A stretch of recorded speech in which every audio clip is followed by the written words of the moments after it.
अस्सलाम वालेकुम guys, welcome back to another vlog. मेरा नाम है राजा उमर और आप देख रहे हैं मेरा यूट्यूब चैनल राजा उमर व्लॉग्स। होप्स हो कि आप सब खैरियत से होंगे। जैसा कि आज जुमे का बहुत बबरकत दिन था, तो इसी सिलसिले में मैंने सोचा क्यों ना आज बरमाम शरीफ हाज़री दी जाए और एक बहुत खूबसूरत आपके लिए व्लॉग बनाया है। Stay tune.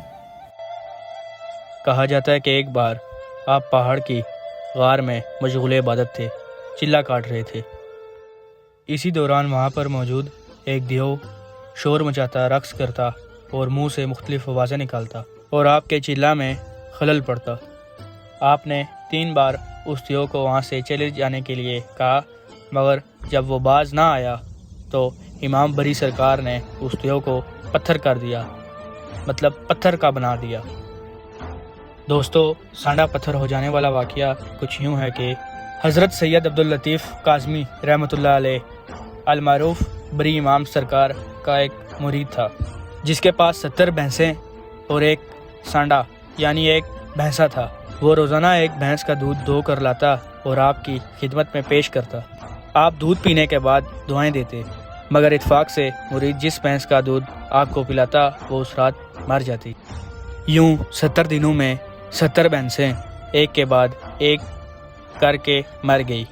अगले दिन जब मुरीद दूध ना लाया तो आपने दरियाफ्त किया तो मुरीद ने सर झुकाकर अर्ज़ की, सरकार, मैं जिस भैंस का दूध आपको पिलाता हूँ वो उस रात मर जाती है, अब सिर्फ एक सांडा बचा है। आपने फरमाया, जाओ और सांडे का दूध ले आओ।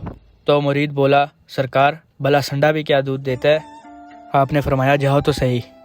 मुरीद जब संडे के पास गया तो वहाँ क्या देखता है कि वहाँ पर एक भैंस खड़ी है। मुरीद दूध धो कर ले आया और बरी इमाम सरकार की खिदमत में पेश किया, लेकिन इत्फाक से उस रात वो भैंस भी मर जाती है। जब ये बात आपके इल्म में आई तो आपने मुरीद से कहा, तुम नीला झील के किनारे चले जाओ, झील की तरफ पीठ करके खड़े हो जाना और एक एक भैंस का नाम लेकर पुकारना।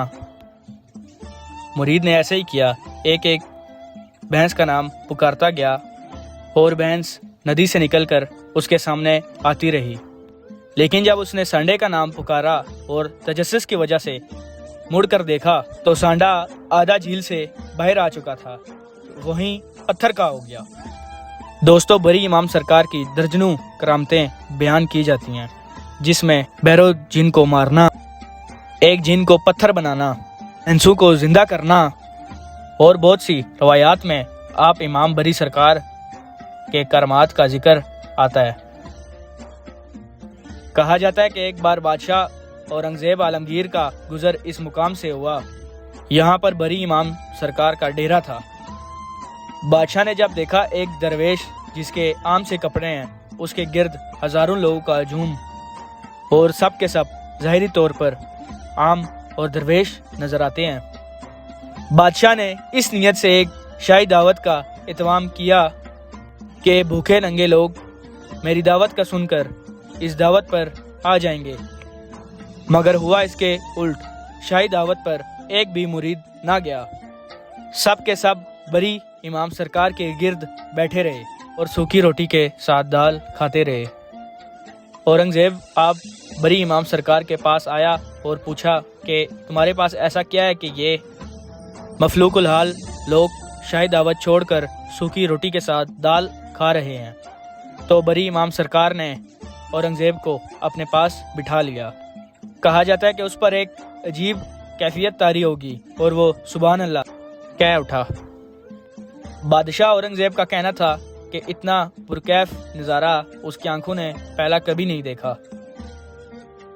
दोस्तों, इस वक्त मैं सैयद अब्दुल लतीफ़ काज़मी रहमतुल्लाह अलैह के दरबार पर मौजूद हूँ और इनका जो दरबार है उसको बहुत खूबसूरत बना दिया गया है।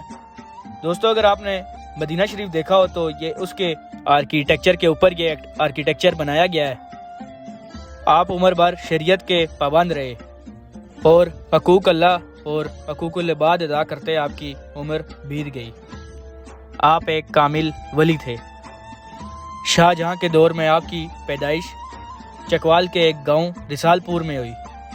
आपका सन पैदाइश 1617 है और आप रहमतुल्लाह अलैह 1705 में वफात पा गए थे। कहा जाता है कि आपके हुस्न सलूक की वजह से खित्ते के हज़ारों ہندو مسلمان ہوئے۔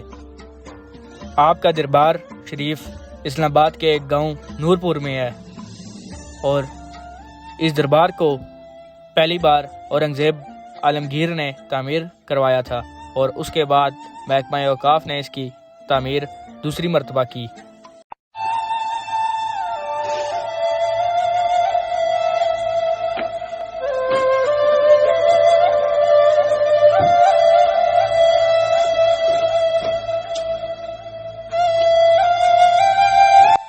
دوستو، یہ جو آپ کو میرے لیفٹ سائڈ پر چھوٹی سی ایک مسجد نظر آ رہی ہے، یہ دربار کے اندر ہی مسجد کا اہتمام کیا گیا ہے۔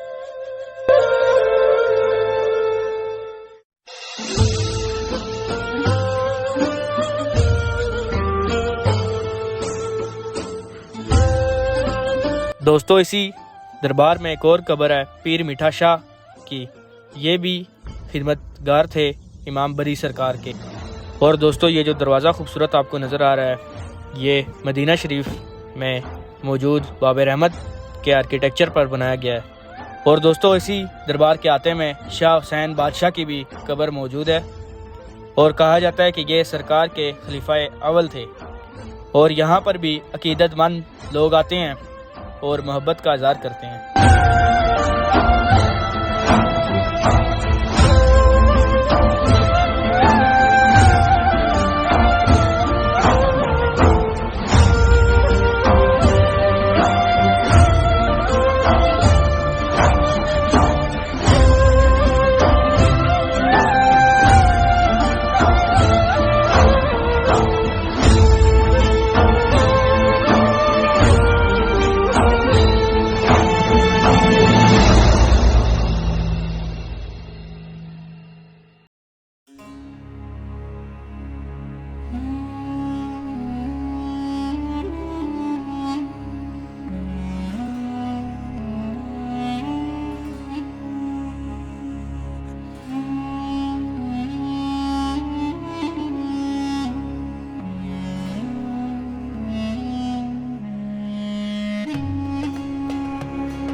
دوستو، یہاں پر برگد کا درخت بھی موجود ہے، اور یہ بہت قدیم درخت ہے۔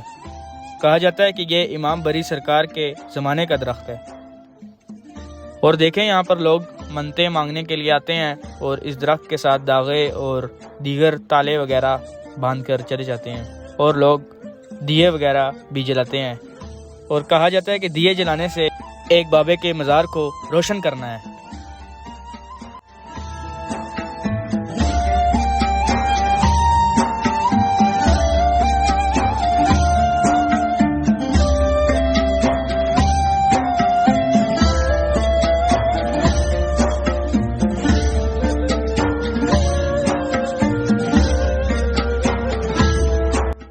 اور دوستو ابھی میں مزار سے باہر آ چکا ہوں، لیکن یہ مزار کا ہی آتا ہے۔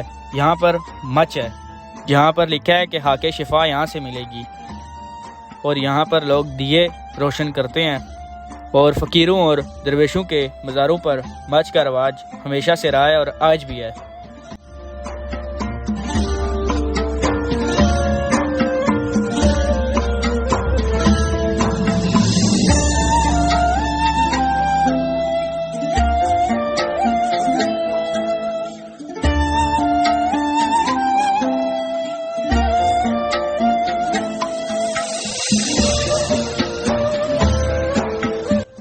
اور دوستو ابھی میں مزار سے باہر آ چکا ہوں۔ یہاں پر ہر قسم کی اشیاء کی کثیر تعداد میں دکانیں موجود ہیں۔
اور دوستو یہاں پہ باہر دیگے بھی موجود ہیں، یہاں سے لوگ دیگے لیتے ہیں اور لنگر میں دے دیتے ہیں۔